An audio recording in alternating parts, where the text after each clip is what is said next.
Ajnanatimirandasya Jnananjana Shalakaya Chakshulamilitam Jena Tasmai Shri Guruve Namaha.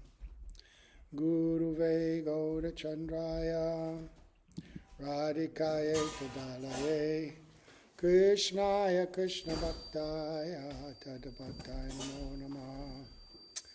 Yam Pravajanta Manupeta Apeta Krityam Rapayano Viraha Katara Ajuhava Putreti Tanmayataya Taravo Vinedus Tam Savabhutam Hridayam Munimanatusmi Narayanam Namaskritya Naram Chaivanarottamam Devim Sarasatam Vyasam Tato Jayamudirayat Bhaktya Vihina Parara Lakshai Tiptastakamari Tarangamadye Kripa Maitvam Sharanam Prapanna Vrinde Namaste Charanarvindam Tave Vasmi Najivami Tvayavina Iti Vigyaya Radhe Tvam Nayanam Charanandike Vancha Kapatarubhascha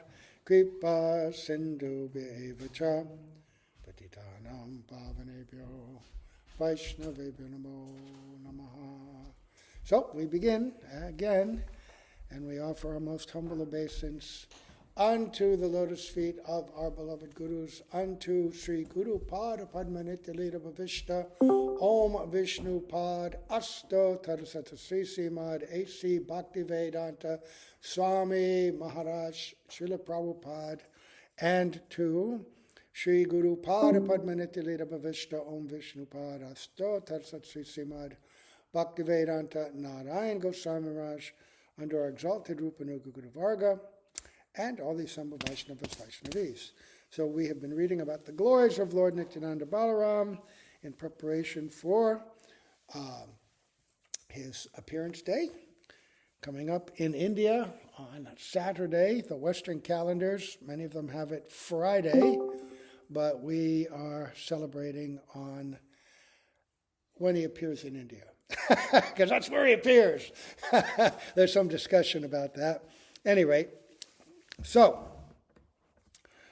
we've been hearing about the abode of the Lord. Nityananda Prabhu is the predominating deity of the Sandhini Shakti, and we've been hearing how by his energy all creation manifests, right, and is maintained, all the spiritual worlds, and by the vitiated expansion of the spiritual energy, the material energy manifests, and by the special transformation of Lord Nityananda's, we get Shambhu, or this special form of Lord Shiva, who enters into the universe with the conception of being the Purusha, and energizes, carries that energizing desire to create, right? The desire to create, and inspires his energy, Mahamaya, and then she,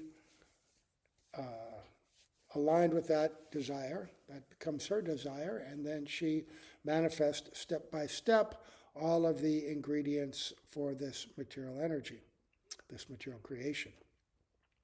So, the last thing we heard was that abode is manifested within the material world by the will of Lord Krishna. It is identical to that original Gokul. They are not two different bodies. Then, let's see, did we read this one? Oh, no. So then, Chintamani Bhumi Kalpa Vrikshamoya Vana Charma Chakshe Deketare Prapanchara Sama. The land there is touchstone, Chintamani, and the forests abound with desire trees. Materialize, see it as an ordinary place.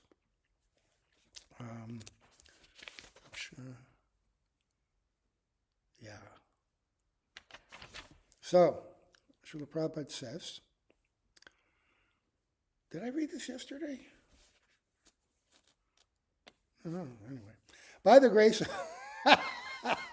by the grace of the Lord, his dhams and he himself can all be present simultaneously without losing their original importance.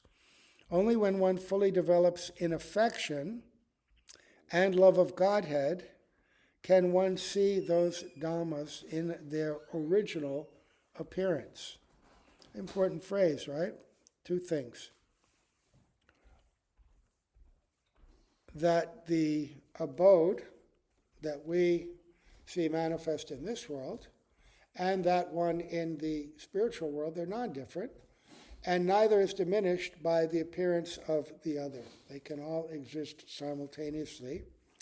And how do you see it?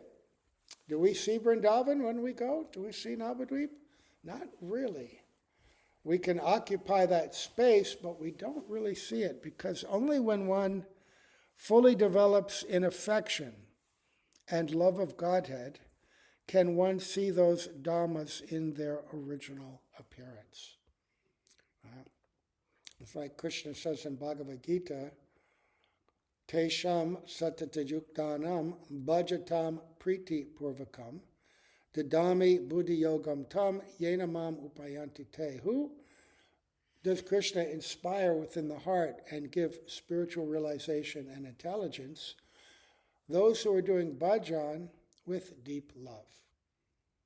Our bhajan, sometimes we get confused and think, well, I'm doing devotional service, and we don't distinguish and understand that in the stage of sadhana, our practice is undeveloped and it's mixed with desires originating or influenced by material modes of nature. This mixed desires are called anarthas, obstacles to pure devotion. They cover the soul, right? And so, without becoming free of those coverings, then there's no possibility of developing pure love. Because as long as these coverings are there, we're thinking I'm this body, right? And therefore we're trying to satisfy separate desires. The needs and desires of the body are not aligned with the needs and desires of Sri Krishna. And so, atak Sri Krishna namadi nabhavadgrayam indreyai. Right? The material senses can't perceive or taste the pure name, the name being non-different from Krishna himself, the name being non-different from his Archa Vigraha, right? The name being the revelation of the spiritual realm, the true nature of the Dham. But Indriyai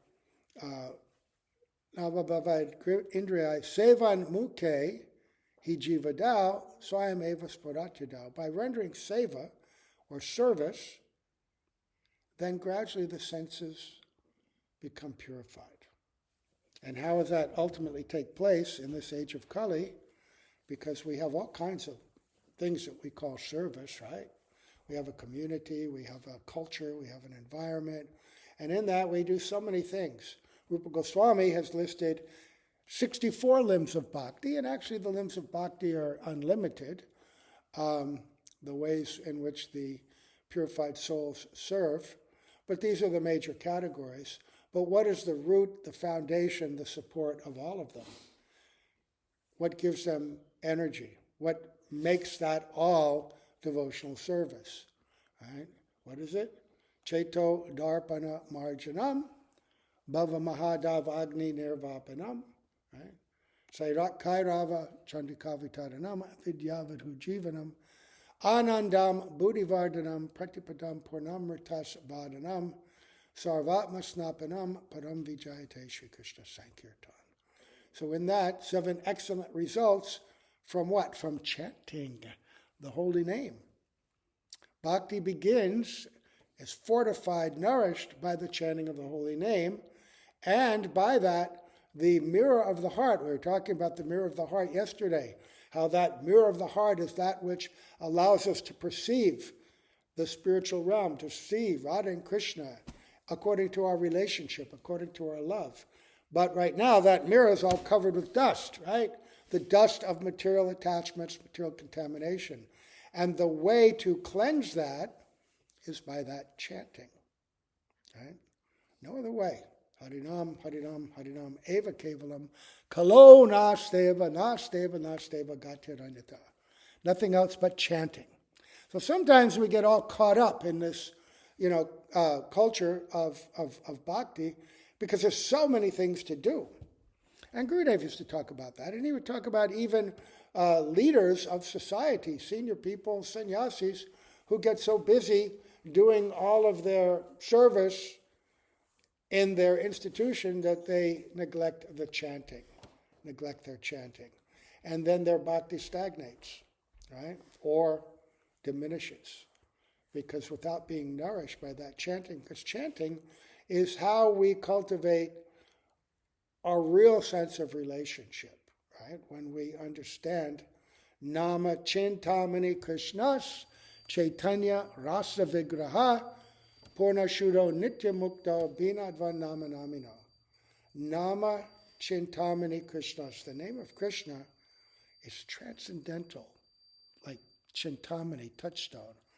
In other words, what happens when you touch a touchstone to something? It transforms it in, ordinary iron to pure gold. So when we truly touch the holy name, come in contact purely, then our contaminated heart and false ego is destroyed, and our pure golden-like soul is revealed. Chaitanya Rasa Vigraha. The holy name is pure and original consciousness, the source of all. Chaitanas Chaitananam, right? Nityo Nityanam Chaitanas Chaitananam. That the Supreme Lord, He's one eternal from whom all eternals emanate, Lord Balaram. He's the supreme consciousness from which all other consciousnesses emanate. Right? So that is the holy name. Chaitanya Rasa Vigraha, the very form of pure rasa, pure loving exchange with His devotees. That's what we're separated from right now. Our sense of exchange, enjoyment, and love is very restricted. It's practically completely covered because we only know how to exchange with other beings like ourselves, covered living beings, and dead matter itself, the objects of the world. Oh, I got a nice car, got a boat, got a mansion, right? Got a big bank account. None of these things give you pleasure.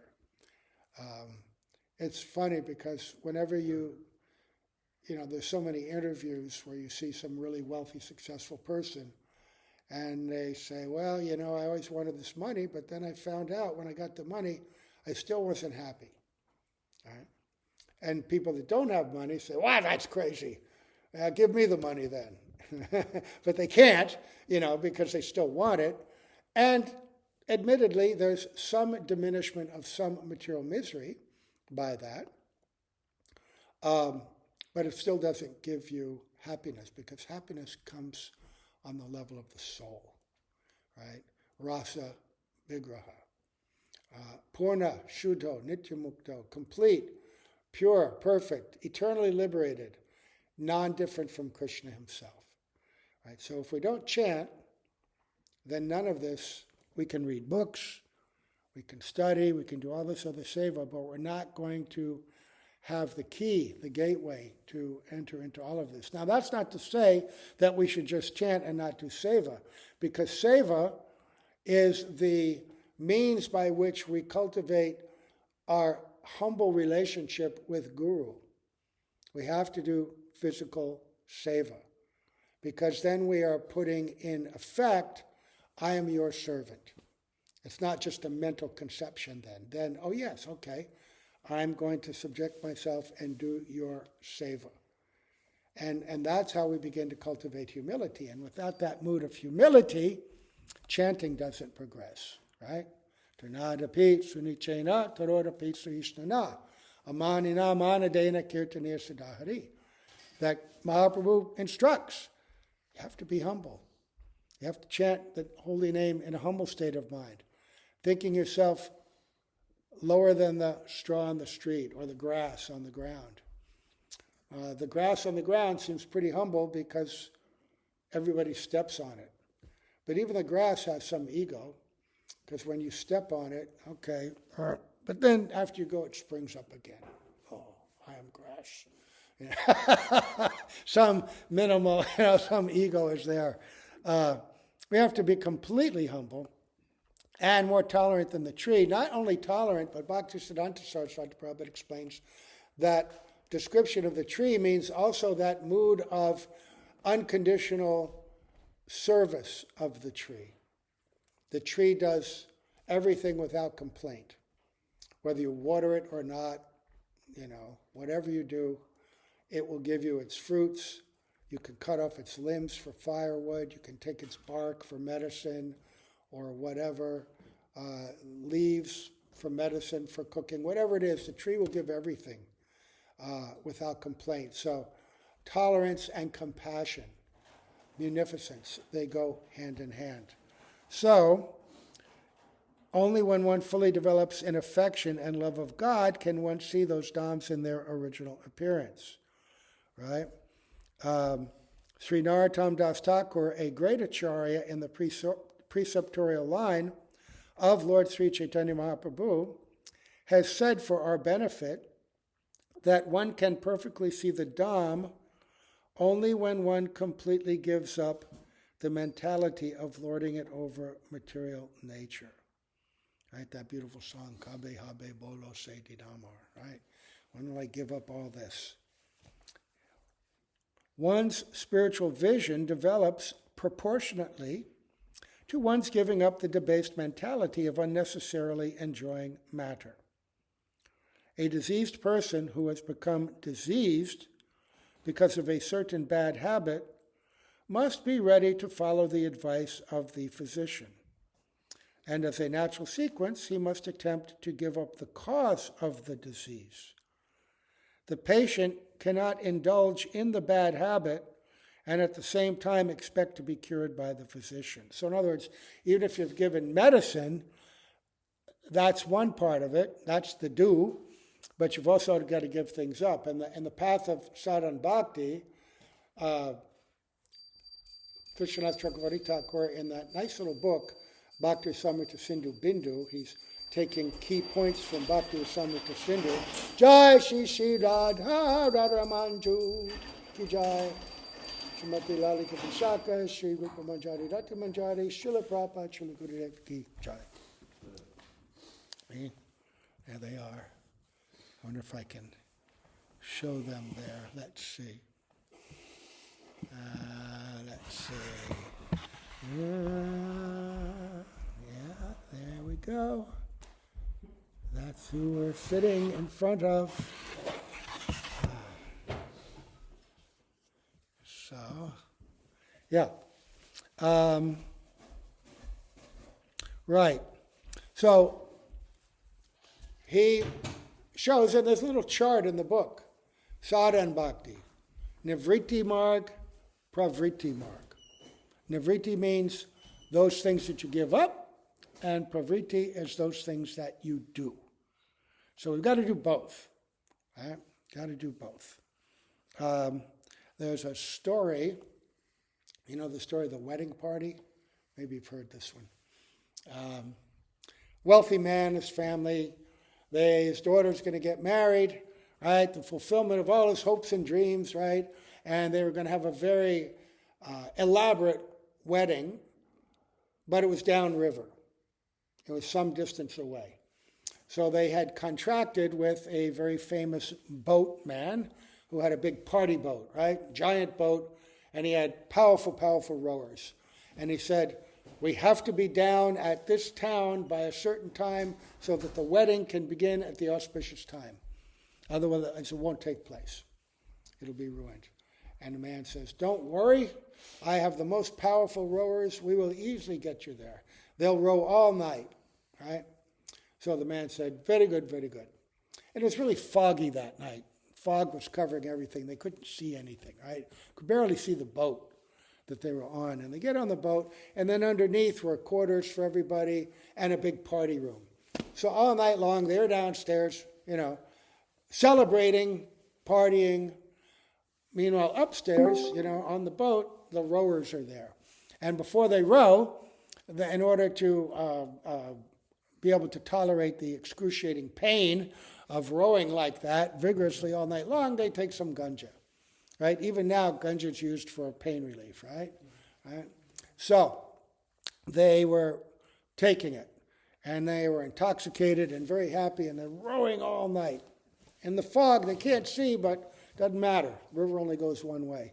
Rowing, rowing, rowing. Hey, wake up in the morning, man comes out, we must be there, and he looks, the fog's lifted, and they're in the exact same spot. And he said, what's going on? What? You said you would be there, you've ruined everything, and why didn't you row? My men rowed all night. They gave so much effort. But then they looked, and they saw that they forgot to untie the boat from the dock, right? So that attachment to the dock, that rope, that represents our own attachments, right? And so we can make great effort, but we also have to let go of these other things, pravriti and nivriti. So it's not that things automatically happen. I mean, they can, but Krishna's relationship with us, Guru's relationship with us is reciprocal. We have free will, right? So we have to make some endeavor also. There are two schools of thought, right, about how you achieve perfection. One is the school of mercy, and one is the school of good works. Christian theology has the same thing. Are we saved do we achieve the grace of God by good works or by mercy? And they separate the two. It's either or. And also in Vedic schools, there are separate thoughts as well. So the idea of mercy is, it's like the little kitten, right? Little baby kitten, they don't go anywhere by themselves. The mother picks them up and takes them everywhere, right? But the little monkeys, they have to hold on to their mother. Their mother will take them everywhere, but they have to tightly hold on to the bottom of their belly, and then they'll be carried around. If they don't hold on, then they don't get carried away to safety, to food, to shelter, whatever it is. So we're from the monkey school. You know, the mother is giving mercy, but we also have to do our part. Right? And that's illustrated in the story of Mother Yashoda trying to bind Krishna to the mortar. She's endeavoring and endeavoring, but Krishna has a separate desire. He doesn't want to be bound. But her endeavor is so strong and her desire is so pure and free from any separate interest, only the desire for Krishna's benefit. And so ultimately he has to submit to that. So we have our free will. Krishna says, use it as you like. Now, when we come to bhakti, we're really covered. There's so many difficulties, so many obstacles. But we can show our free will in increments, slowly, slowly overcoming the anarthas. But we have to make the effort, some initial effort, to overcome the lethargy and separate interest that we have, the anya bilash. And when Krishna sees that, what happens? Ye yatam mam prapadyante tangstataiva bhajamyam. As you make that endeavor, I will reciprocate and reward you. And Srila Prabhupada used to say, you take one step to Krishna, he will take 10 steps to you. Right? It's not equal. Krishna's very kind. Mahaprabhu is very kind. Nityananda Balaram is even more kind, the most kind. So Narottam Das Thakur says that we can enter into this realm when one completely gives up the mentality of lording it over material nature, the separate interests. So we've got to do that. One's spiritual vision develops proportionately to one's giving up the debased mentality of unnecessarily enjoying matter. Unnecessarily. We do have to interact with matter, and being in a body, we enjoy it sometimes. I mean, we got to eat, right? Got to eat, got to sleep, and we do enjoy those things. But we don't do it unnecessarily, right? Moderation, the median path. Don't eat too much, don't eat too little. Don't sleep too much, don't sleep too little. What you need to do to maintain yourself healthy, happy, and most importantly, to support your practice of bhakti, right? go to bed early so you can get up early, right? If you go to bed late, I used to tell, God, when we first got to Bangalore, we had all these guys, mostly Western guys. We had about 10 of them at one point, 12. And they weren't accustomed getting up because they like to stay up at night, yak, right? Talk, chat, do whatever they do. I'd say, well, if you don't go to Mangalartik, what does that say? Right? Krishna's getting up. You don't want to engage in that service with him?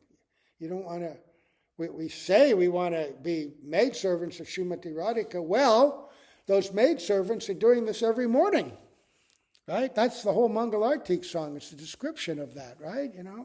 And they're serving, and they're there, and they're welcoming us into that place and that environment. And we sing and glorify it. But if we don't make the effort to get up, then say, okay, I guess you're not interested. No harm. Stay asleep. But then you don't get bhakti. You'll never get into it. You know how hard it is? The yogis who aspire for this, they can meditate for hundreds of thousands of years and never get a glimpse of this. Right? And we're being given this on a platter. But Mangalartik really starts the night before. If you don't take rest nicely, early, now if you have seva or if it's hard to get up, you're still tired, then get up, go to Mangalartik, then go back and take rest, and then get up for class all nicely rested. Right? But if you don't do that, Srila Prabhupada, one time the devotees were traveling with him, and they got back very late to where they were going. And the next morning, this is very early on, the devotees didn't get up for Mangalartik. Srila Prabhupada chastised them, said, you must. In ISKCON, and Srila Prabhupada really he understood perfectly the Western mentality and understood perfectly how to engage us step by step from the very beginning with no knowledge, no culture, no inclination, to give us this piecemeal to gradually build us up. But from the beginning, he always stressed the Mangalarti. And he always stressed 16 rounds. At first, there's a book by one of my godbrothers, Mukunda Goswami, and he relates his early experiences with Srila Prabhupada. And it's a very interesting book because he writes it from the perspective of his mentality back then. He wasn't trying to present himself as some big, advanced, realized devotee, or even speaking through the vision of how he sees it now. He was explaining his own reactions and feelings at that time, which makes it really interesting. And he talks about when Srila Prabhupada was instructing him on chanting, and he said, you should chant 64 rounds a day. And he said, what? That's impossible. That would take, at least 8 hours. Sometimes back then it took us 2 hours to chant 16 rounds. After a while, maybe an hour and a half for 16 rounds. We can't do that, we're doing so much other work. How could we chant all that time? And he said, okay, then 48, 32, then finally he settled on 16, Srila Prabhupada. He said, but no less. And in his books everywhere, you'll see woven in, therefore we instruct the members of the Krishna Conscious Society to chant 16 rounds, and then he'll say minimum, or at least. So that is a great foundation. Sometimes we hear, chant at least. Bhakti-Rakshak Sridhar Maharaj one time explained that in the Gaudiya Math, it was very important to do Guru Seva. Right? And Gurudev also said, first you do your Guru Seva, then you chant your rounds. But they would always chant their rounds. Because sometimes they had Guru Seva in the morning, right? In ISKCON, we always woke up, and right after Mangalartik, everybody would chant for an hour and a half, 2 hours, and then class, and then gradually Guru Puja was introduced and all. But whatever. But then when Bhakti-Rakshak Sridhar Maharaj said, and sometimes there's so much seva that you don't have time to chant even the 16, but you should not let your beads fast. You should at least chant 4 rounds on those days, right? And then devotees took that to mean, oh, well, we should chant at least 4 rounds, no harm, every day. But that's not what he was saying. We can't neglect the chanting, otherwise we won't get any taste, and we'll get discouraged, and we won't be able to get the joy of bhakti. And these anarthas won't go away, because Harinam, Harinam, Harinam, eva kevalam, right? It's the only way. So we give up the bad stuff and take up the good stuff. The living being is a modern materialistic civilization, however, is maintaining a diseased atmosphere. So we are surrounded, we are immersed in material civilization. The only shelter we have is by creating a spiritual culture. And that will inoculate us and put up walls which keeps that material energy out. So that's the benefit, the opportunity here. I mean, you've got a beautiful environment where bhakti is, but we bring the material civilization, the material conception with us, that atmosphere, right? It's almost like, like when you see people go in the ocean, in order to breathe, they put on these big suits or masks or oxygen and all, because they have to bring the atmosphere that they can live in into the ocean. So we want to enter the ocean of bhakti, but we're putting ourselves in these diving suits that are pumping the materialistic mentality, the materialistic desires, materialistic satisfaction, and we're living in the spiritual atmosphere, but insulating ourselves from it by wearing these material diving suits, right? And breathing the air of material enjoyment, material desires, right? Because we're not fit for that yet, but we can. We can become fit for that very quickly. The living being is a spiritual spark, as spiritual as the Lord himself. Know that. Just try to always remember that no matter what the stupid mind and senses are telling us, we're a spiritual spark. We're eternal servants of Radha and Krishna. We're covered, we've forgotten. But it's so close, right? The only difference is the Lord is great and the living being is small. We're small, so we're struggling with this powerful material energy. Qualitatively, they are one, but quantitatively they are different. Therefore, since the living being is spiritual in constitution, he can be happy only in the spiritual sky, where there are unlimited spiritual spheres called Vaikunthas. A spiritual being conditioned by a material body must therefore try to get rid of his disease instead of developing the cause of the disease. So we're in a mat, we're in this environment, this beautiful place. Take advantage of the facilities and realize that your distress, anxiety, frustration, anger, lust, greed, all these things, whenever they come up, and they come up all the time, the mind is a reservoir of those, they can only be diminished not by feeding them, but by taking shelter of Harinam, of Seva, serving the Vaishnavas, cultivating a mood of service, amanina manadena, right? I offer respects to others, and I don't look for any respect myself. Offering respects means to serve, right? Happily. Service, it's its own joy. And we're always trying to avoid it, and then we're sitting there separate, everyone's doing seva and happy, and we're sitting there with the only company we have is our mind. And mind is not a very good company to keep, right? It's not our friend. Not our friend. He can be, but not generally. So, Krishna says the mind can be the friend or the worst enemy as well. So, foolish persons engrossed in their material assets are unnecessarily proud of being leaders of the people, but they ignore the spiritual value of man. Such illusioned leaders make plans covering any number of years, but they can hardly make humanity happy in a state conditioned by the threefold miseries inflicted by material nature, one cannot control the laws of nature by any amount of struggling. One must at last be subject to death, nature's ultimate law. Death, birth, old age, and illness are symptoms of the diseased condition of the living being.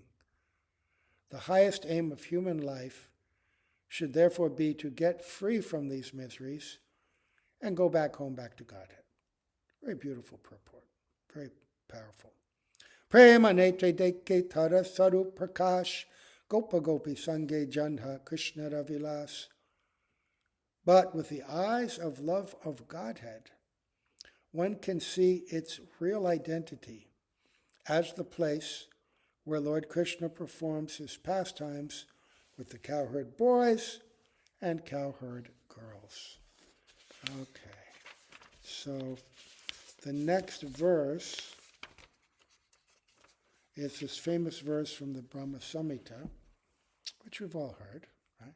Chintamani prakara sadmasu kopaviksha laksha vrteshu surabhi rabhiyayantam lakshmi sahasra shatasambhrama sevyamanam govindamadi purusham tamaham bhajami.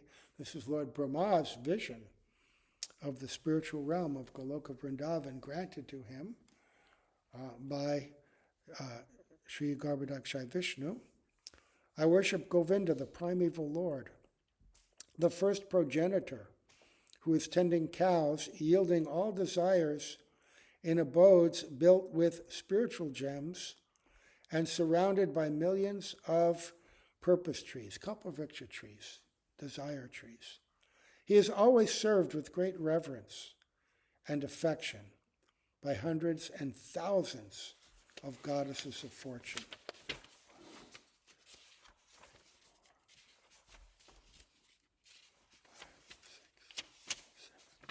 8-page purport, which I'm not going to read here. And I want to do this verse tomorrow. I'll read some parts of the purport, but if we read the whole purport, it'll take a couple of days. And I want to read as much of this chapter as possible before Lord Balaram's appearance. So we'll just stop here, and we'll continue tomorrow. I'm going to try and experiment with the classes be a little bit shorter, because I've noticed that there's a science that shows that after a certain amount of time, people in the Kali Yuga can't concentrate, And some people say it's 20 minutes. Maximum is 40. When you cultivate bhakti, then you can sit for longer times, and especially if it's some topic, I remember there was, when I was on the Radha Damodar party, I was with one devotee. He was in charge of this bus, and I was with him at that time. Nice devotee. And he would give class. And the devotees, they worked hard. They would go book distribution all day long, and they'd come back. Very hard, not sleep too much. So in the class, they'd start to nod. And then he would talk about material things, and he'd talk about how terrible sex life is. And he starts describing how terrible sex life is and material enjoyment. Everybody would wake up. Now, I don't know if you've ever known this yourself, if you've ever been on your computer and you're reading a book, and, you're just so tired, you think, oh my God, I need a nap. But if you switch and you watch something stupid from YouTube, all of a sudden you're awake, right?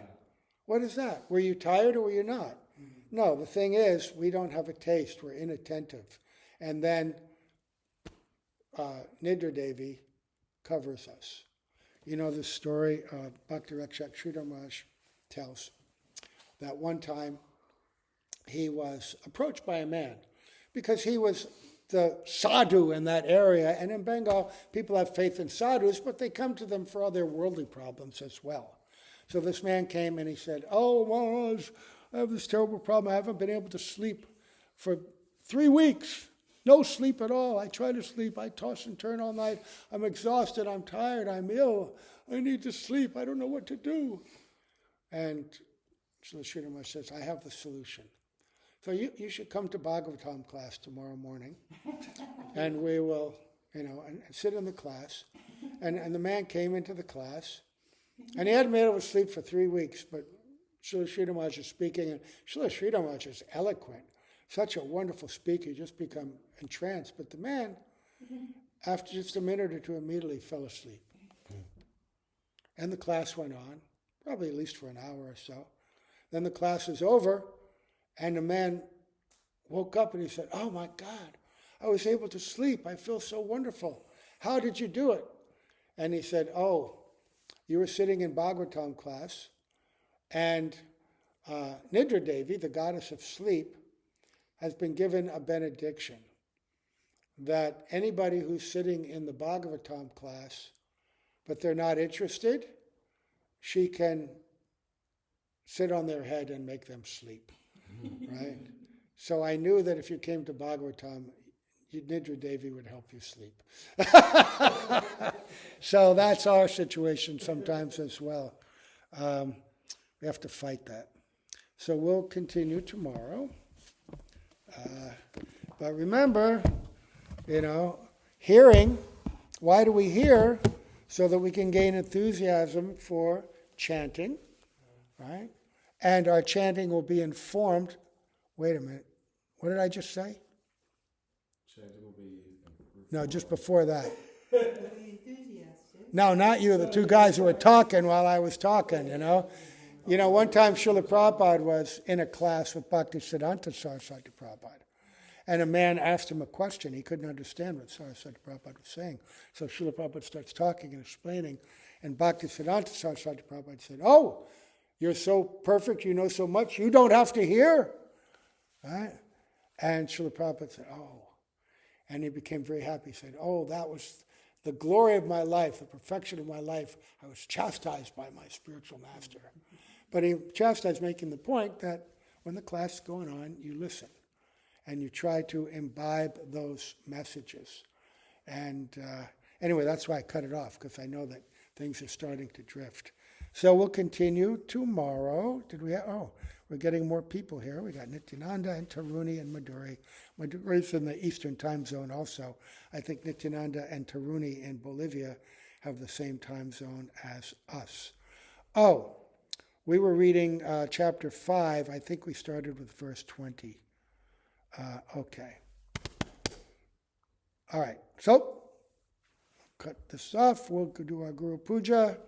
Gaur Premanande Hari Hari Bo. And turn this off. Okay.